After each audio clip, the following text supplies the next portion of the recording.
હજી, પણ હવે તો આ બધી ધોળા ધોળી ના થાત કો. આ બધી મેં 3 મહિના મોર કીધું હતું કે નથી સારું ફાલતો ભાઈ.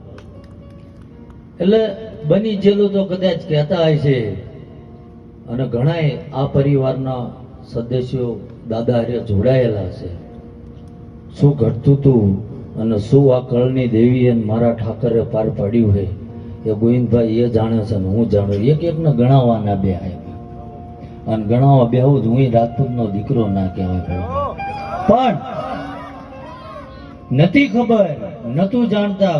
કાનભાઈ મોઢું બગાડ્યું. પરમ દિવસે રાતે 1 વાગે આયા. બાપુ કે ધૂણવાની દોઢ લો. અલ્યા ભાઈ નથી આવતી કીધું, પણ તમારો અવસર એટલો જમાવટ છે, ધૂણું ના ધૂણું બોલવાનું જ મારા ઠાકરને હે ને.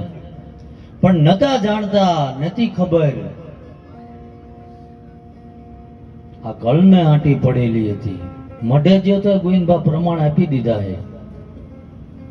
કોણ નાની ઉંમરે જતું રહ્યું એ મારા ઠાકરને ખબર છે. કયા ઘરે પ્રજા નથી, આ શક્તિ પાસે મારા ઠાકર પાસે દોઢ લઈને ક્યાં ઘોડિયા બંધાયા.